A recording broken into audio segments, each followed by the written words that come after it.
Soomaalidu ay wax ku wadaagayeen gaar ahaan dhanka siyaasadda iyo awoodda oo ah 4 barka maxay tahay sababaha aad ku diidan tahay maxaa haysaa oo lagu bedeli karaa isleedahay hanaanka 4 barka sababuhu walaal waa tiro badan yihiin midda koowaad waxa weeye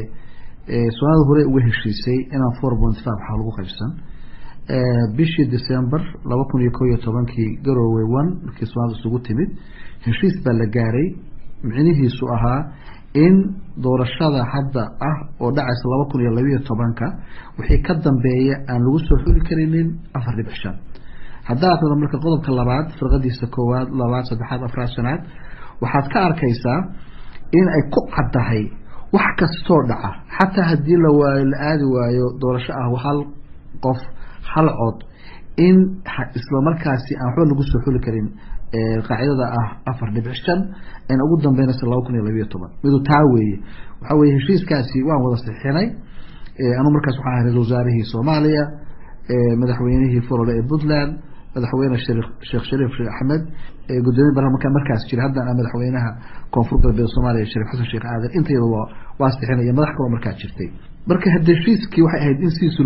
loo fuliyo maadaama dawladnimadu sideedaba waa inay leedahay wax leedahay binding contract waxa weeye heshiisku waa in uu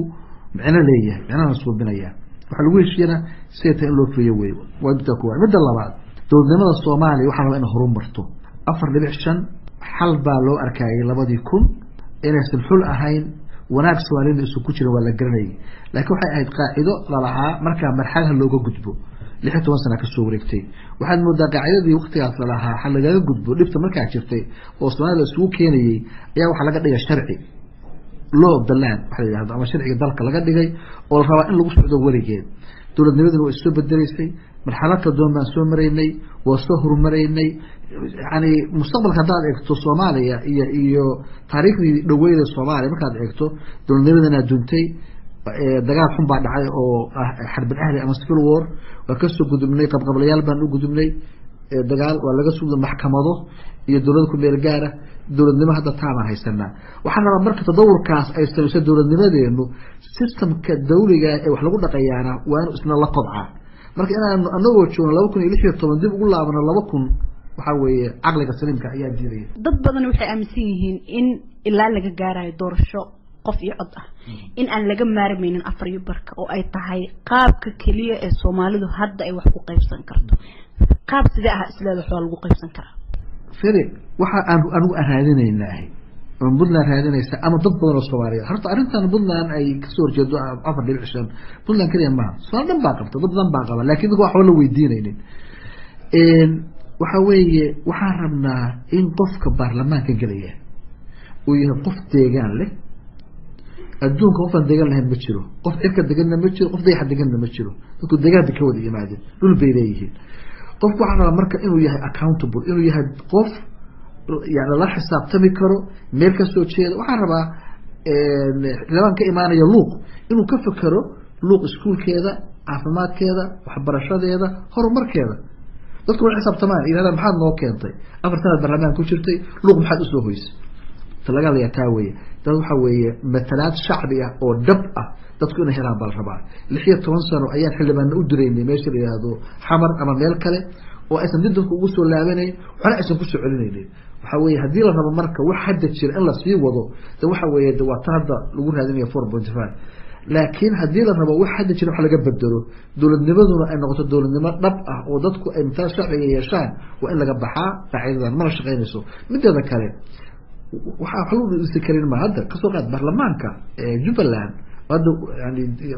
baarlamaanada ugu dambeeyay wuxuu ku dhisay waxa weeye matala shacbi oo dhaba deegaan baa lagu soo xulay deegaan mina ku joogaan marka wax dib badan oo yani mushkilada ma waxa la raadinayaa waa wax sahlan laakiin haddana Soomaaliya anfacaya ayaa la rabaa dad badan waxay leeyihiin sababta Puntland kaliya ay u doonayso marka la fiiriyo mas'uuliyiinta kale shirka ka qayb gasho waxay tahay Puntland oo isla qaabka kaliya ee aad ka badan dadka kale ku heli kartaan waa qaabkaas arrintaas mar badan ka hadalnay waana la i weydiiyay nimankii ajnabiga oo noo imaanayay way weydiiyay waxay yiraahdeen waxaad ka hadlaysaa ma numberka mise waa principle-ka number ama principle waxaan ka hadlaynaa principle way waa aaminsanaan ma aha waxaan ka hadlaynaa sadbursi waxa la yiraahdaa Puntland wax gaar ah oo ay ku heereyso 4.5 oo Soomaaliya kale aysan ku heereynin aysan xadar ku heereynin oo aysan baydhaba ku heereyn bas Kismaayo ku heereyn ma jirto waxaan ka hadlaynaa waxa weeye dowladnimo Soomaaliyeed oo dhab ayaa rabnaa waxaan rabaa in laga gudbo qabiilka waa in deegaan loo gudbo wax sababta waxa weeye adduunka meel qabiil wax lagu qaybsadaa ma jirto markanka aan joogno de wax lagu qaybsadaa district iyo state marka adduunka waxaan rabnaa inaanu la jaan qaadno dowladnimadana horumarto dowladnimaduna kama soo harto institutionska haykalka dowladnimo ee dadku ay leeyihiin wanaageeda haddaad institutions wanaagsan oo ku dhisan qaab nidaam oo dowladnimo wanaagsan aad yeelatana dowladnimo dhabaad gaaraysaa laakiin haddii la rabo aan joogno qabiilkeennii oo odayga kaba qabiilka ha soo xulo oo ninkaas xildhibaanka isagu inta kaliya wax ka maqla ha noqoto kaba qabiilka sida soo xulayay oo Soomaaliya ka dhacayay oo ah oday iga dhig xildhibaanka ha dhigay maaha waxaas shaqeynaya ma waa in laga gudbaa dowladnimo sax in loo gudbaa rabnaa waa maasanta badan madaxweyne waxaa jira in marka hadda la fiiriyo qaabka wax qaybsiga waxa la leeyahay Puntland laftirka sidee rabaan inay Soomaalida ugu soo gudbiyaan nidaam iyagiiba ay qaadan waayeen mada xukuma jiraan Puntland baarlamaankeeda wuxuu ku dhisan yahay deegaan waxa wax ku soo doortaa waa deegaan dan ku soo qaato gobolka Mudug wuxuu leeyahay 10 xildhibaan gobolka Nugaal wuxuu leeyahay 9 xildhibaan gobolka Sool wuxuu leeyahay 17 xildhibaan gobolka Bari wuxuu leeyahay 21 xildhibaan qaab noocaas wax lagu soo doortaa marka waxa la leeyahay Puntland qabiil bay wax ku doorataa of course dadku qabiil la weeye deegaanadana qabiil ba yani marka qaarkood loo kala degan yahay qabiilba meel buu ku badan yahay laakiin qaabka hadda ay wax ku soo doortaa oo xildhibaanadoodu ku yimaadaan waxa weeye waa qaab deegaan weeye marka la yiraahdo qaab degmaha waxa lagu qaybsado dadka qaar waxay leeyihiin in waagi Maxamed Siyaad Barre dad cadaalad darrada laga dagaalamay ay kamid ahayd in beelaha qaarna degmooyin badan la siin jiray beelaha qaarna aan la siin jirin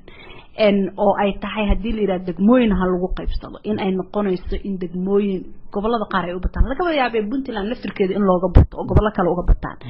qaabka noocaas in la raaco goboleysiga Maxamed Siyaad Barre degmooyinkii nidaamka militariga Maxamed Siyaad Barre uu sameeyay ma waxa isleedahay qaab kale oo deegaanada cusub lagu qaybsanayo la sameeynaa mise markii la yiraahdo degmaha lagu qaybsado waxa dib loogu noqonayaa tii Maxamed Siyaad Barre walaashay waxa weeye waxyaabaha horta beenta dadka ay sheegaan bay ka mid tahay xisaabta dhan haduu yimaadana dad kale Maxamed Siyaad Barre dad gaar degmeen u sameeyay ayaga ay hadda dib ugu soo laabanaysa Maxamed Siyaad Barre inta wadanka waxa ka jira 4 degmo markuu ka tagayna 92 degmo 44 degmo oo lagu daray nidaamka Maxamed Barre ku daray waxa way Soomaali cid aan wax loogu darin iyo deegaan aan degmo loo sameeynin ma jirto qabiil baan ku sheegaya dadka hadda mesela aniga Abduuri wuxuu doonaya reer gaar wuxuu doonaya ka soo hadlad ma jirteen kala yiraahdo Maxamed Barre dawladdu intay jirto oo dhan laba degmo kali ayaa deegaanka laga sameeyay oo abuurtin leh iyo dangorayo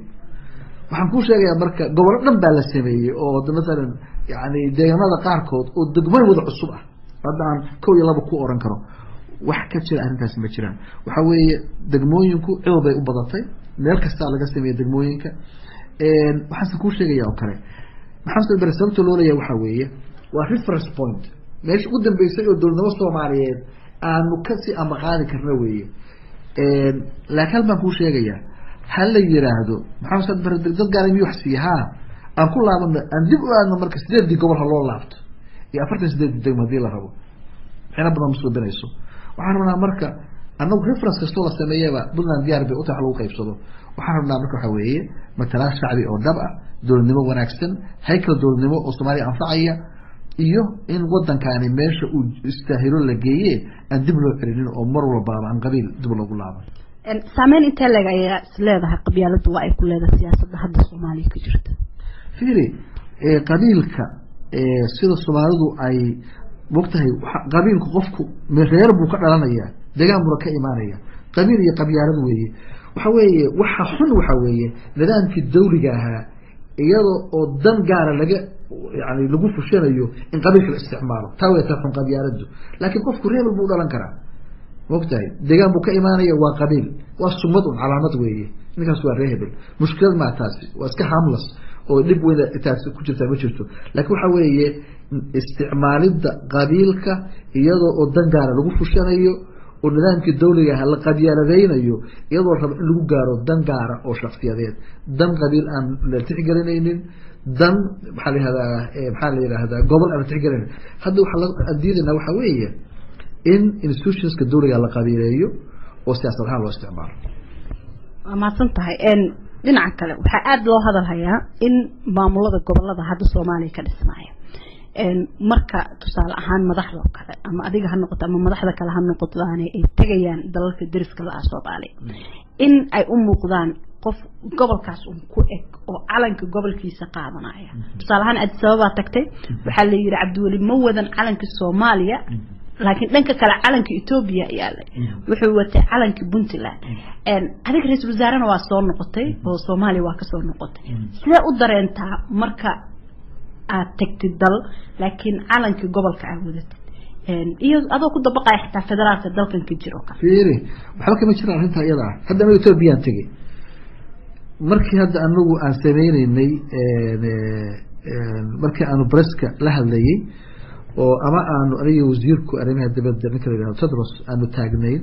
waxa calan gaashay taagna calanka Soomaalidu ahaa calanka buluuga ahaa xididka dhexda ku lahaa buu ahaa isna calankiisii buu ahaa Soomaali baan ahay marka Ethiopia joogo waxaan isticmaalaya waa calankii Soomaaliya way taasaan leeyahay oo ereygan ah calankaagii baad la aaday dabcan Ethiopia iyo Puntland waxa ka dhaxeeya xiriir wanaagsan waxa jirta xuduud dheer baanu leenahay dana badan oo wadaagno ayaa jira oo ay kamid tahay nabadgelyadu kamid yahay ganacsigu kamid yahay waxyaabo badan oo kale marka waxa u tagayaa dana waxa ahayd marka tagayso dana gaar oo Puntland ay leedahay oo kala dhaxeeya Ethiopia iyo marka qaar ku laftigayga aniga oo ah madaxweynihii dowladda Puntland at the same time macnaheedu ma inaan ka hadli karinin arrimaha Soomaaliya ama cod ku lahayn sababtoo ah weeye Puntland waa qayb kamid ah dowladda federaalka ee Soomaaliyeed saas daraadeed wax badan oo Soomaaliya ku saayana waan ka hadli karnaa markaan meel tagayo ma inaan diibayo dowladnimadii Soomaaliyeed in aan hoos u dhigayno calankeeni in aanu yani Soomaalinimadaydi ay wax u dhimayso ma aha aniga oo qab weyn oo wanaagsan oo Soomaali ah Puntland madaxweynaheedii ah ee meel batay ka haddii hadda aad ku adkaysataan mowqifkiina ah in aad ka qayb galin maamul ku saleysan 4 iyo bar madaxda kalena ay meeshooda ku adkaystaan sidee xalku noqon karaa mas'uuliyad baa saaran kulligeed mas'uuliyad wada saaran dowladda Soomaaliyeed madaxdeedana mas'uuliyad baa saaran dowlad goboleedyada oo ama dowladaha ka tirsan dowladda federaalka oo Puntland ka mid tahay mas'uuliyad baa saaran dabcan waxa dhamaanteed in wada saaran in qof walbaaba siyaasadda waxa la yiraahdaa oo garanaysaa siyaasad walbaaba moogtay all politics local waxa weeye dan waxa la rabaa inaad u fakarto waxa la yiraahdo English lagu yiraahdo think globally but act locally waxa rabaa si guud u fakar si gaar ah la dad matashaay waxa rabaa maslaxadooda inaad ka shaqeyso marka waxa rabaa inaad waafajiyo anu Cabduuri aan markaan ahay Cabduuri danta guud ee Soomaaliyeed iyo horumarkeeda iyo midii Puntland ay tahay laftigeeda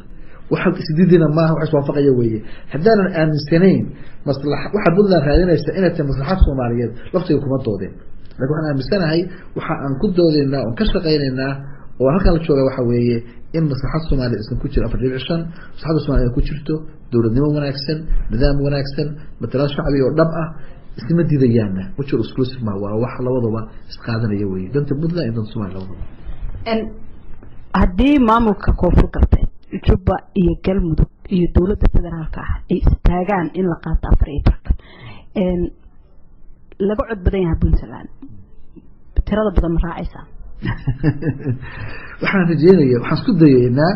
waxaan ugu kalsoonahay haddii si dhab ah oo xaqiiqo ah inta loo eego waxa maslaxadda shacbiga ku jirta la eego waxaan aaminsanahay annagu inaanu dhinaca saxda ah ee taariikhda aan taaganahay Puntland ay taagan tahay waxaan aaminsanahay in waxa saxda ah la isugu imaan doono mustaqbalka hadii la yiraahdo oo ah dadka Soomaaliyeed fiir leeyahay ma Galmudug way xanay rabtaa Puntland waxay rabtaa ama Jubaland waxay rabtaa koonfur galbeed waxay rabtaa wax aan rabnaa wax isku wada dadka Soomaaliyeed waxay rabaan wax isku wada wax weeye qof baa wuxuu rabaa dowladnimo wanaagsan dowlad wanaagsan musuqmaasuq aan lahayn maslaxad shacbiga dhabale ka fakaraysa caafimaadka waxbarashada كل ذلك السؤاليات أنا هتشوفه لوقناني أنا هتشوفه واجد أنا هتشوفه علدار أنا هتشوفه بوساسي وحين ما اسكوح نبت جريو عافمات في عن waxbarasho ilmahooda wanaagsan mustaqbal ka wanaagsan mustaqbalka ayagu ay dhaxleen in ilmahooda uga tagaan oo wanaagsan bay rabaan horumar bay rabaan jidad fiican bay rabaan dadku isku xay rabaan marka shacbiga in la iskaga soo jeedo la iska dhigo in dana gaar ah oo kala duwan leeyahay ma aha dadku waa isku wada maslaxad waa isku wada dan